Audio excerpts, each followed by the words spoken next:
네, 반갑습니다. 6월 19일 목요일 아침 시황입니다. 자, 미국장이 혼조세로 끝났습니다.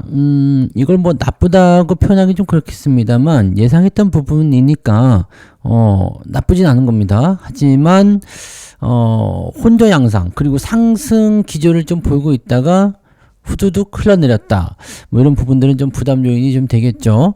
자, 모양 자체는 썩 좋지 않습니다. 그리고 특히 오늘 증시가 중요했던 이유는 내일이 미국의 휴장일이기 때문에 이게 이제 주말을 책임져야 되는 그런 상황이거든요. 자, 이렇게 되면은 약간 혼조 양상의 그런 기조가 우리나라가 지금 목요일, 금요일까지 연결될 수 있는 가능성이 생겼다는 얘기죠. 그래서 약간은 좀 아쉬운 감이 좀 있는 것 같은 그런 느낌이 좀 있습니다. 그래서 이런 부분들은 조금 잘 됐으면 좋을 텐데 하는 아쉬움이 좀 남습니다.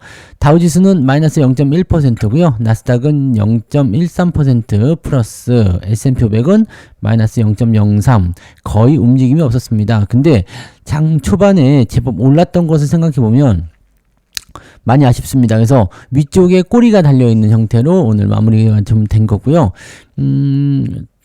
다우지는 음봉 마감인가? 이거 뭐 음봉 양봉의 차이가 별로 없는 것 같아 보이고요. 그냥 아래쪽에 대한 지지선은 시작점하고 크게 차이는 나지 않는데 위쪽 꼬리가 좀 길게 달렸다는 것이 조금 아쉬운 부분입니다. 그래서 차익 매도일 수도 있고 그냥 실망감일 수도 있겠습니다만 일단 현재 시점에서는 조금 아쉬운 감이 좀 있다라는 것을 생각하셔야 되겠습니다. 자, 뉴스를 한번 살펴보도록 하죠. 뭐 예상된 금리 동결이죠. 4연속 금리 동결 뭐 이런 거 나오는 거고. 자, 이게 이제 제일 중요했었던 부분이었을 것 같아 보이긴 합니다. 경기 부양이 필요하지만 집값이라든지 부채 역대 최대에 달하는 그런 부분들, 한미 금리 차 이런 것들 다 부담되고 있다. 우리나라 한국은행도 다음 달 또 인하에 대한 숨고르기 가능성이 있다.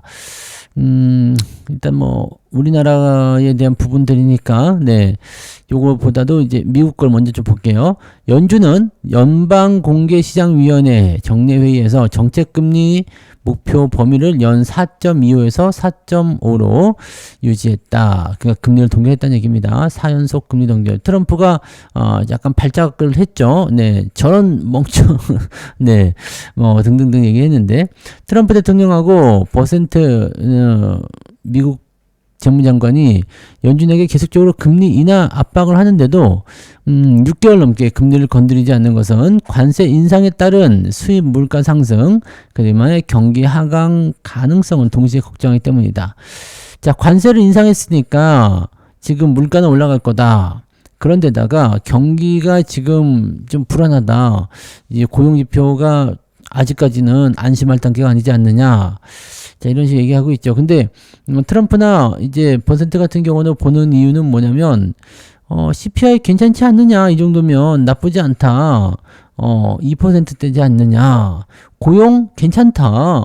사실 고용도 뭐 그렇게까지 나쁘진 않습니다. 근데 조금 이제 연준 입장에서는 통화 정책을 잘못 썼다가 이게 물가 상승이 진행이 돼버린다거나 또는 고용이 불안정한 모습을 가버리게 되면은 그게 다 연준 책임이 돼버리거든요.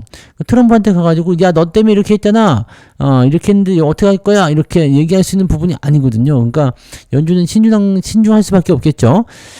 지금은 이제 관세 인상에 따른 수입 물가 상승이라고 되어 있지만 상호 관세를 지금은 유예를 시켜놨기 때문에 이 부분이 조금 덜한 것이지 안 된다는 건 아닙니다.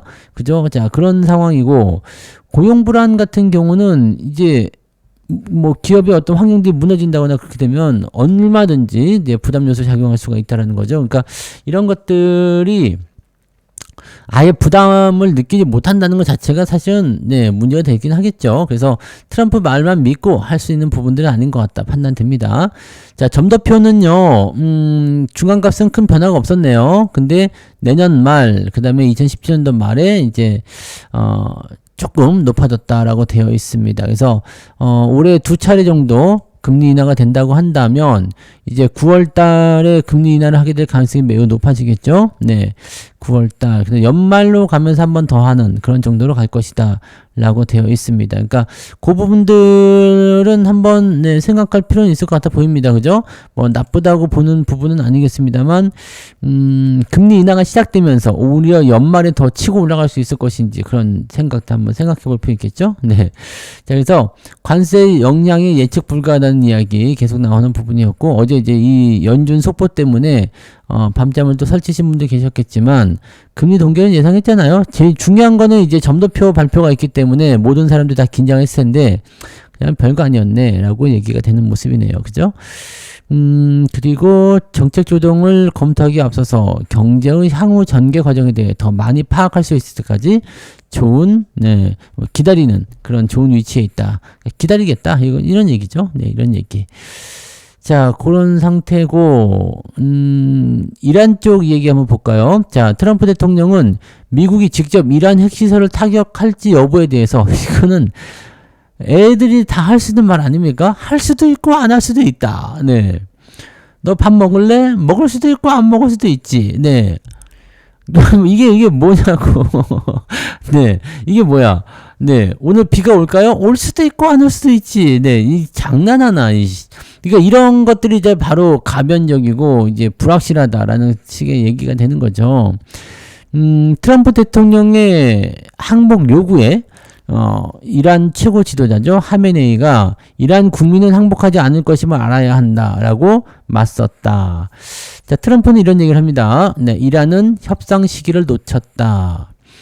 근데 지금 미국이 이란의 그 핵시설을 직접적으로 타격을 하고 나서게 되면은 전면전에 직접 나서는 거거든요. 자, 지금까지는 우크라이나도 그랬고, 저쪽에 이스라엘도 그랬고, 대부분 대리전이란 말이에요. 근데 직접적으로 타격을 한다. 왜냐면, 이스라엘이 앞만 때려부어도, 네, 그 지하에 있는 그 단단한 벙커가 깨지지가 않는다는 얘기죠. 자, 그래서 미국의 그 벙커버스터라는 그 초대형 폭탄이 필요한데, 그것도 한 방 갖고 안 된답니다. 그래서 그걸 여러 번 갖다가 그냥 때려붓는 그런 부분이 있어야 된다고 하는데, 자, 문제는 이거죠. 미국이 전쟁에 직접 참여할 만큼, 그렇게 직접적인 상황이 되느냐. 또 미국이 직접적으로 전쟁에 참여를 하게 되면 중동 지역에 직접적인 개입이 되기 때문에 이 전쟁에 직접 개입하는 것은 문제가 좀 되거든요. 그러니까 그런 부분이 있을 때, 문제점, 이게 그런 리스크를 피하고 싶은 거겠죠? 네, 책임 회피라든지 이런 것도 다 하고 싶은 거예요. 그래서 그런 내용들. 자, 그러니까 타격을, 저건 때려 부셔가지고 한 방 그냥 날려버리면 끝날 것 같은데, 이스라엘 왜 못하는 거야? 네, 비행기 빌려주면 되잖아가 아니죠. 왜냐면 그건 미군이 운용을 해야 되는 거기 때문에. 왜 못하는 거야? 라는 식으로 지금 생각을 하고 있을 거란 말이에요. 이스라엘이 그냥 슉 시원하게 때려부시면 참 좋을 텐데, 저걸 못하네. 직접 때려부려? 참, 이런 상황이 놓여 있는 거죠. 그러니까 직접 하자니 좀 그렇고, 쟤한테 맡겨놓으니까 못하고, 그렇다고 직접 할 수는 없고, 좀 답답하네. 그런 식으로 되어 있는 성과가 지금 안 나와요. 그러니까 우크라이나 러시아 전쟁도 자기가 전쟁 끝내겠다 막 해놓고는 전쟁도 안 끝나고, 네, 뭐 그런데다가 자기가 직접 나서서 전쟁을 지시해버리게 되면 이것도 문제가 되죠. 그러니까 계속 그냥 으름장만 노는 것 같아 보입니다. 그러니까 중동에 대한 불안 요소는 계속 유지가 되겠지만, 뭐 더 이상한 형태로 가지는 않을 것 같은데, 미국이 직접적으로 전쟁에 참여를 할 생각이었다라면 진지게 때려보셨을 것 같은 느낌이죠. 네. 근데 지금 그런 부분이 아닌 것 같은 보이니까 아마 이렇게 마무리가 좀 되지 않을까. 적당하게 봉합하지 않겠는가. 위협적인 요소들 이스라엘 통해서 그냥 온 그 공습이나 이런 것들 통해서 계속 못 살게 구는 거죠. 그러다가 이제 네, 최고 지도자를 사살하면 더 좋고 안 되면은 네, 그냥 계속 공습을 긴장감을 계속 주는 거죠. 못 살게 만드는 거죠. 못 살게 만드는 상황. 자, 일단 미국한테는 불리할 게 없죠. 네, 미국한테는 부담될 건 없는데, 우리 입장에서는 좀 안 좋죠. 경제적인 불안감이라든지 중동 지역의 문제점, 유가 상승 이런 것들은 전부 다 시장에 부담이 될 수 있겠죠. 그래서 이거는 길게 끌고 싶어 하지 않을 거예요. 왜냐면 또 트럼프한테 불만 요소가 쌓이게 되기 때문에 이거 참 복잡하겠네. 네. 자, 아무튼 이런 영향들 때문에 시장 자체는 그냥 네, 보합으로 끝났다라고 보시면 되겠습니다. 자, 인텔이 경영진을 개편하네요. 주가가 3%나 올랐습니다. 인텔이 이제 다 죽어간다라고 나오니까 이제 경영진 쪽을 조금 이제 바꿔서 하는 것이 필요할 것 같다 되는가 봅니다. 엔지니어링 중심의 기업으로 거듭나기 위해 1년의 경영진을 새로 임명했다라고 합니다. 그래서 회사가 조금 더 바뀔 수 있겠구나라는 식으로 생각이 되니까 이제 주가가 좀 올라갔다라고 되어 있는 거고요. 자, 풍산 주주들 인적 분할을 요구하고 있다. 하나처럼 쪼개자는데 가장 싼 방산주 풍산. 가장 싼 방산주, 네, 가장 저평가됐다는 얘기겠죠? 네. 요즘에 이제 방산주가 계속적으로 상승하고 있으니까 거기에 대해서 이제 기대감을 좀 하는 것 같아 보입니다. 자, 국내 유일의 탄약 생산업체 풍산이라고 써여 있죠? 국내에서 유일하게 탄약을 생산하는 업체다 이 얘기입니다. 근데 다른 종목들 하나 에어로스페이스라든지 현대 로템, LIG 넥슨과 비교하면 상승폭이 크지 않다. 자, 이거는 솔직히 얘기해서 좀 다른 거 아닙니까? 네. 하나 에어로스페이스나 현대 로템, LIG 넥슨, 이건 뭐랄까요. 전차, 그 다음에 자주포, 비행기, 이런 거, 유동무기 이런 거잖아요. 그거하고 탄약하고는 조금, 네, 애매할 것 같은데, 탱크 판다고 해서 탄약을 같이 팔아야 될 건 아니잖아. 그죠? 왜냐면은 여러분들 호침키스 아시죠? 스테플러. 네, 그거 살 때 침을 꼭 그 스테플러 만든 회사 걸 사야 될 이유는 없겠죠? 네. 그런 건 똑같은 거잖아요. 그 돈가스를 샀는데 소스를 꼭 그 회사 돈가스 소스를 써야 될 이유는 없잖아요. 네. 그런 거랑 똑같은 거라서 탄약하고 같이 올라가야 될 필요 없죠. 우리나라가 지금 전쟁의 위협에 시달리는 건 아니란 말이에요. 그러니까 요거는 좀 다르긴 한데 요거를 같은 선상에 놓고서 보는 건 좀 그렇지 않을까? 네. 물론 방산이라는 부분을 엮여서 우리가 탄약 수출도 많이 하죠. 우크라이나 쪽에서 탄약 많이 필요하다. 탄약 지원한다. 이런 얘기가 있었던 부분이 있었잖아요. 그래서 그런 것 때문에 진행이 됐었던 부분이 있을 거라 생각하긴 합니다. 그래서 물론 이제 방산 관련주들의 움직임들이 좋을 수도 있겠죠. 그리고 지금 이 풍산 같은 경우는 이제 구리 가격 좀 더 민감하게 반응하는 부분이 좀 있었던 거죠. 그래서 방산 섹터로 해서 움직이는 부분도 당연히 있지만 다른 기업하고 같이 선상에 놓고 보기엔 좀 애매하지 않을까 생각되긴 하는데, 그죠? 네. 자, 그래서 그런 부분들 여기 써 있네요. 네. 구리를 가공하는 신동산업. 풍산, 동, 파이프 이런 거 있었잖아요. 네. 탄약을 만드는 방위사업 두 가지를 영위하고 있다. 자, 근데 이제 분할을 검토한다. 옛날에 이제 물적 분할에 대한 얘기가 있었단 말이죠. 네. 오랫동안 분할을 검토하고 있지만 당장 구체적으로 의논이 되거나 진행되고 있는 것은 없다라고 되어 있습니다. 자, 그때마다 한 거죠. 이런 것들은 이제 수출하기가 좀 수출이 되나요? 네. 잘 모르겠어요. 저는 밀떡이 아니라. 네. 이게 탄약을 이렇게 만들고 있다는 얘기죠. 네. 이거 탄약 보니까 갑자기 군대 때 생각나네. 네. 탄피. 요 앞에 총알 나가면 탄피가 떨어지잖아요. 그 탄피 잊어버리면은, 고생을 그렇게 많이 해가지고 그냥. 탄피를 지금 생각하니까 몰래 숨긴 것 같아. 일부러 얼차려 주려고, 나쁜 새끼들. 자, 아무튼 그런 것 같고. 자, 풍산이, 예전에 이제 물적 분할, 풍산 디펜스로 이제 물적 분할을 하려고 했었는데, 물적 분할에 대해서는 사람들이 이제 굉장히 부정적인 시각이 많잖아요. 그러다 보니까 안 돼! 이런 식으로 반대를 많이 했단 말이에요.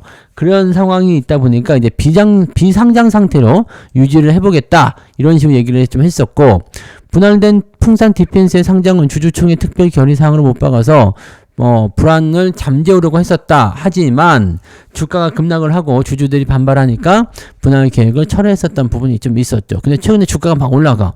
근데 하나 에어로스페이스를 보니까 하나에서 떨어져 나와가지고 이렇게 보니까 죽이는데 이런 것도 보는 거예요. 그래서 와 죽인다. 그러면서 쟤네들 이렇게 떨궈져 나와가지고 돈 많이 벌고 있는데 주가 많이 올라가고 있는데 우리도 좀 떨구자.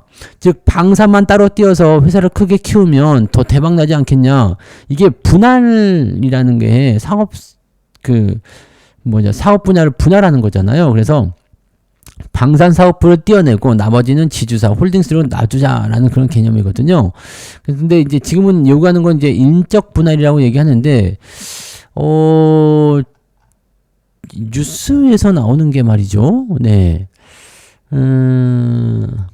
분할 가능성에 대한 문의가 늘어난 것으로 알려졌다인데 이 제목이 좀 이상하지 않습니까? 그죠? 인적 분할을 요구한다. 풍산 주주들이 인적 분할을 요구한다. 요구했어요, 여러분? 문의하고 있다. 니네 혹시 분할할 생각 있는 거냐? 라고 그런 거지. 누가 요구를 했지? 네. 이 뉴스 기사가 좀 이상한 것 같은데. 분할은 회사한테 일단 좋은 거지. 뭐 주주한테 그렇게까지. 네. 그렇지 않을까요? 네. 물론 뭐 인적 분할은 물적 분할보다 좀 낫긴 합니다만은, 자꾸 분할을 하려는 방향으로 이렇게 뉴스 하나 흘린 거 아닌가라는 생각이 하네요. 네. 그래서 어떻게 될지 모르겠는데, 자, 일단은, 네, 누가 분할을 요구한 건지 그건 먼저 좀 알아야 될 것 같습니다. 네, 주주들이라고 퉁치지 마시고, 문의가 늘어난 것을 요구했다는 것으로 바꾸면 안 될 것 같은데, 분할은, 네, 일단 분할은, 네, 상법 개정한 이후에 하는 것으로 보시면 될 것 같네요. 네, 지금 뉴스가 좀 이상한데? 왜, 이 분할을 하려고 뺑기를 치는 거 아니야? 네, 분할하면 주가가 약간, 안 좋은 영향을 받을 수도 있습니다. 네, 그 부분들 꼭 참고하셔야 돼요. 네. 자, 그리고, 요거. 네, 무비자 특수. 중국인들이 많이 뭔데요, 지금. 그래가지고, 중국인들이 다시 이제 이 화장품, 네, 이런 거 좋아하기 시작했다는 얘기가 있기도 하고요. 이거 중국을 한번 가봐야 될 때가 온 건가 싶은 생각이 좀 드는데, 아직은, 네, 잘은 모르겠습니다만, 네, 중국 쪽의 분위기가 조금 달라지기 시작한 것 같다는 느낌은 좀 있어요. 그리고, 뭐, 요즘에 보면 게임, 그 다음에 유통, 그다음에 화장품, 이런 것들 움직임이 조금씩 다르고 있잖아요. 그래서, 실질적으로 이제 중국인 관광, 고객들이 늘어날 것으로 예상하고 있다. 이거 조금씩 늘어나고 있는 것 같기도 하더라고요. 조금씩 많아지는 것 같아 보이긴 합니다.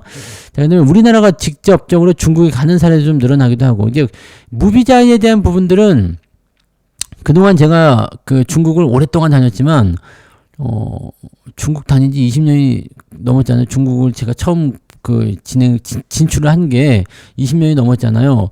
20년이 뭐야? 한 25년, 6년? 네.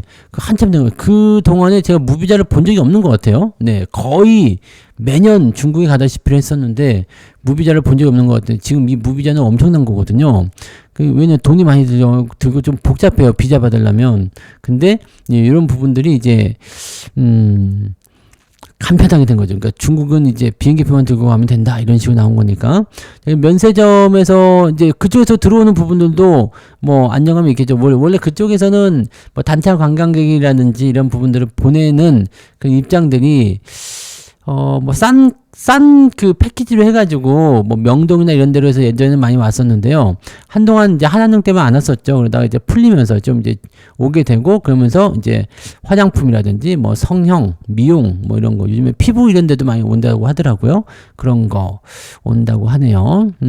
그래서 이쪽으로 보게 되면 이제 뭐가 될까요? 당연히 어떤 종목들이 필요합니까? 카지노라든지 뭐 등등의 이야기들. 네. 카지노도 있을 거고, 뭐 화장품, 이거 뉴스가 하나 더 있을 건데, 네.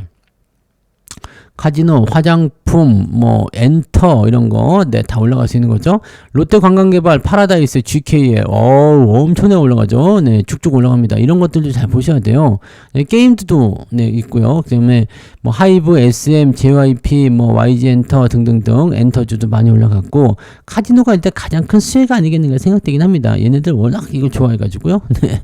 그다음에 화장품, 토니모리, 와 좋아요. 네, 아모레퍼시픽이라든지 LG생활건강 이런 것들, 이 대형주들보다도 이 약간 중성주들의 움직임이 조금 더 괜찮아요, 지금은. 네. 그런 부분들. 그 다음에 게임주들 움직임 굉장히 좋아지고 있죠. 네. 그런 부분들 같이 체크하시면 좋을 것 같아 보입니다. 그래서, 중국 관련주들 한 번씩 잘 한번 살펴보세요. 네. 분명히, 네, 포지션에 대한 어떤 기대치가 높아질 만한 요소가 있을 거라 생각합니다. 뭐 그런 정도 보시면 되겠고, 지금은 일단 중국 관련한 종목군들 잘 살펴보고 진행하시면 되겠고, 오늘 전체적인 시장은 좀 지켜봐야 될 것 같아요. 어제와 비슷한 흐름이 좀 이어지지 않을까 생각됩니다. 지금 미국이 혼조로 들어갔기 때문에 개별주 쪽의 움직임이 또 진행될 수도 있고요. 만약에 특별한 거 없다고 한다면 아마 어제와 비슷하게 반도체라든지 이런 대형주 움직임이 나오게 되고, 그 다음에 개별주의 조정 양상이 더 이어질 수 있습니다. 핑계가 좋잖아요. 네, 일단 단기적으로 올라온 것들 차익 매도하고 싶은 생각이 분명히 있을 텐데, 지금 좀 불안하니까 일단 이런 거 좀 팔고 저 밑에 있는 거 좀 살래요. 뭐 이런 식으로 움직일 수도 있거든요. 그래서 삼성전자가 오늘 6만 원을 돌파해 줄 수 있을지, 그 다음에 외국인 수급은 어느 쪽으로 집중되고 있는지 그거 보면서 진행해 나가시면 될 것 같습니다. 자, 지금은 일단 시장이 혼조 양상이고 미국은 금리를 동결을 했고, 하반기에는 금리 인하를 2번 하기 때문에 이제 9월 달부터 본격적인 금리 인하로 들어갈 것이다 라고 생각할 수 있는 부분이라 아주 나쁜 것 같아 보이지는 않습니다. 그 다음에 이란 쪽 같은 부분도 뭐 특별하게 나온 부분이 없기 때문에 일단 현재 시점에서는 괜찮은 것 같네요 라고 보시면 될 것 같습니다. 자, 오늘도 수급 잘 살피면서 진행하셔야 될 것 같고요. 자, 오늘 파이팅 하시고 저는 장중시황 때 다시 오도록 하겠습니다. 몇몇 종목들 오늘 이야기 된 것들이 좀 있는데 잘 좀 살펴보시고 대응들 잘 하시면 좋겠습니다. 자, 장중시황 때 뵐게요. 고맙습니다.